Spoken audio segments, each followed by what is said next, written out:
Welcome back to another episode of the Gun Collective News. I'm John Patton, and I'm trying to get this channel to 400,000 subscribers on YouTube. I need your help to do that, obviously. So if you're not subscribed already, it would be awesome if you could do me the favor, hit that button below. It costs you nothing. Honestly, it's free, and it legitimately does help. If you're already subscribed, I love you big much. Now, the news. This week, like I said, it's going to be a little bit different. I'll explain that in a minute. First, though, is some news about Smith & Wesson. They've been suspended on Facebook indefinitely. They made a post about it over on X, and it said, despite our extensive efforts and resources spent on trying to adhere to Facebook's ever-changing community guidelines on firearms, our account was suspended indefinitely Friday, November 22nd, 15 years after its original creation. In an era where free speech and the right to bear arms are under constant attack, we want to thank Elon Musk and X for supporting free speech and our constitutional rights guaranteed by the First and Second Amendments. While we work to reinstate our account, we encourage our 1.6 million Facebook followers and fans to seek out platforms that represent these shared values. Okay? That's kind of what you would expect them to say. I am a bit torn by this, though. It sucks to see a major gun brand get booted off a platform. That's terrible. However, when it comes to fighting back, you don't exactly see Smith & Wesson leading the charge and being vocal about rights. It's entirely possible that they are donating a bunch of money to pro-gun efforts, but most big gun companies, most of them out there, are extremely quiet when it comes to gun rights until they lose a marketing channel. Moving on from there, Beretta and Colt CZ Group have announced that they are moving some portions of their firearm manufacturing to Romania. Beretta is reportedly having the state-owned gunmaker in Kujir make 3,000 9mm pistols and 3,000 5.56 rifles, and they will be assembled from Italian parts. AK guys won't know what to do with themselves over that one. That'll be interesting. When it comes to Colt CZ, they announced a partnership with a company called TSI to supply guns that are to be marked as assembled in Romania to the Romanian Gendarmerie, Border Guard, and Ministry of Defense. On the surface, this is very unlikely to have any real effect on the U.S. gun market, but it is pretty interesting. Moving on again to a new accessory, sort of. I say sort of because it's not really new, but it is from X-Tech Tactical. They have now gotten into the Glock mag game. There will be two different models on launch, one based on the G17 and one on the G19. They claim that these have a higher power stainless steel spring, no stick follower, base plates with scallops for grip, and a steel inner body, similar to factory Glock mags. That's interesting. They also point out that it will fit everything from pistols to PCCs and fancy magwells. That's great. It should. And the MSRP is $25 for these, and I suspect you'll see that for less than MSRP usually. That's not exactly what I would call cheap, but it's not horrible, I guess. I don't know. They also have these same magazines with spacers on the bottom for the various guns that may be smaller, but those will cost a few more dollars. Now, in terms of viability, this is interesting. It's a huge market, and clearly this is a stab at big brands trying to soak up a chunk of their share. X-Tech mags have never given me any issues, so I suppose we shall see how this one shakes out over time. I also had Jeremy Dedman on the podcast on an AK episode. They make a bunch of AK stuff, so go check that out. Now, I said this week would be different. Part of that is because I'm about to tell you about our deal of the week right now instead of later in the episode. It's hunting season. And I've got a deal for hunters and long-range shooters out there. It's from a company called Bog Hunt. You might be familiar with their Death Grip tripods.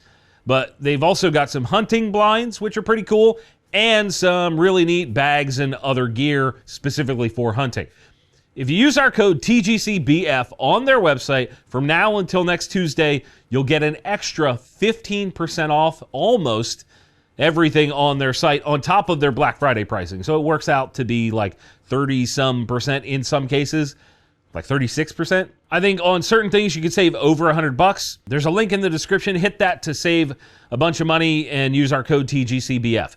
Now, there is a new gun to cover this week. It's from Springfield Armory, and it's a new version of the Echelon. It's called the 4.0C, and it's sort of a mid-size version of the Echelon.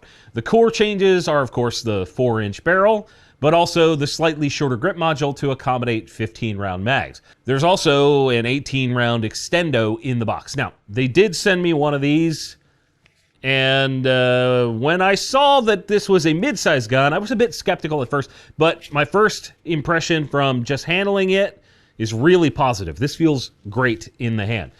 This does use the same central operating group cog, aka modular chassis, as the full-size version. And I'm sure you're going to see a bunch of reviews today because the embargo cleared. But if you guys want to see me do a review on this one, a 5-minute review, let me know down in the comments. I'll gladly do that. MSRP on this is the same as the full-size at $679. I'd love to hear what you guys think about it for sure. I'm sure you'll tell me anyway. In more new gun news, Wilson Combat is releasing a new series of guns under the name Division 77, which represents the year Bill Wilson started making 1911s. My understanding of this series is that these guns are sort of ultra premium and will be limited runs. This first one is called Project 1. It's kind of on the nose. And on the surface, it looks like they took the SFX9 from their lineup and turned it up a few notches. At the core, you have a 5-inch barrel tucked inside a slide that looks like, I guess like an aftermarket brand designed it. It's got huge serrations on the rear with smaller ones echoing that up front. There's some lightning cuts in the top of the slide. Plus you have a couple ports on the top in front of the sight and 2 nostrils on the sides. That means this thing has a comped barrel and slide. That's neat. Besides that, they say that the optic mounting system is new and shifts the optic a little bit further rearward. You kind of lose the rear sight, but that means you can run larger optics like an SRO and not potentially have malfunction concerns with it hanging over the chamber.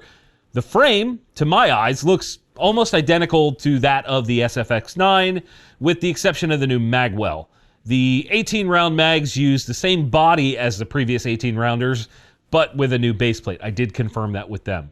And you're probably like me and thinking this thing is going to be stupid expensive. I was like, this is going to be at least $6-7 right? Given their track record of not cheap guns. Well, the MSRP here is $4,295 for the special first 100 of them that come with some extras like a coin, some box, blah, blah, blah. And $39.95, $4,000 for the standard version. That's about $740 more than the standard SFX9 5-incher. I'll be honest, I think it looks fantastic. I love it. I'm already a big fan of what they make, but we can all agree that it's not cheap at all. It's just not cheap. Sound off below with your thoughts.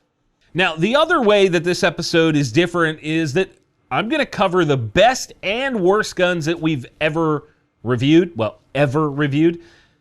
I'm only going to include guns that we've done since I started using our 5-minute review scoring system. If you're not familiar, that is where I break down things into 5 key categories on a video that is 5 minutes or less. The categories are build quality, ergonomics, features, practical accuracy, aka how accurate we can be with the gun, and value. Each category is worth 5 points, with 25 being a perfect score. Got it? Good. In total, we reviewed 34 different guns using this rating system. The worst 5 guns I review, starting from the better end of this, coming in at number 30 was the Daniel Defense H9 with a total score of 13. At number 31 was the Savage 1911, also with 13 points on that thing. And the Trailblazer Firearms Pivot came in at 32 with 13 points as well. All 3 of those guns were the definition of overpriced yawn fest. Then we get to number 33, and it's the EAA Witness 2311 in 10 mil. That had a total score of 8 out of 25 points. It was awful. Do not buy that thing. It is garbage. And even worse was the Bear Creek Arsenal Genesis 2. It's a sequel to the gun, and it's number 34. It was so bad that they removed it from their website before the video went live. It was an attempt at making a metal frame Glock, and to be honest, I've never had a metal frame Glock clone work well. The BCA had a total of 7 out of 25 points. Just trash. Blech. What a blech. Just terrible. Bad gun. On the flip side of this, we have to look at the top 5. And don't worry, we'll put the full chart on the screen at the end so you can see where they all ranked, all the guns we reviewed. Somebody, oh, you didn't cover XYZ gun. If we didn't cover a specific gun, we either didn't reach out to that company, they didn't reach out to us. I don't know, we didn't review it. At number 5 was a Walther PDP match with 22.5 points out of 25. We reviewed both the polymer and metal frame in the same video, and they were both outstanding. One of my favorite new pistols out there. And number 4 was the only rimfire rifle on the list. It was the M422 Elite GOA edition from Tippmann Arms. That was a collaboration with GOA. It's rad. This is one of the best AR-22s I've ever shot. It's got 23 out of 25. Above that, at number 3, was the AR-15 from Argos Ordnance. The A115 SPR is what it's called. I actually bought that gun with my own money to support my friend. It was actually fantastic. The company is run by Chad from a channel, Iraq Veteran 8888. I do have a long-time friendship with Eric and Chad over there. However, this is just a fantastic shooting rifle. At number 2 was the Aero Precision Solus in 6 Creedmoor, again with 23 points. Now, we put this head-to-head with the Daniel Defense Delta 5 Pro, I think it was called, in the same caliber. And the Solus barely beat out the DD, which had 21.5 points. Both are great rifles, but the value category is where the Aero won. And the number 1 gun we reviewed with a total score of 24 out of 25, nearly perfect, was the Bull Armory TAC Pro. And this thing just absolutely rips. It's a ported double-stack 1911, and it kicks the crap out of guns that are priced way higher. Now, it's been a while since we did a review. So if you guys want to see more, you want me to start doing them again, sound off in the comments. And if enough of you guys say you want them, you want to hear my opinion on all the new stuff, I'll make it happen. Also,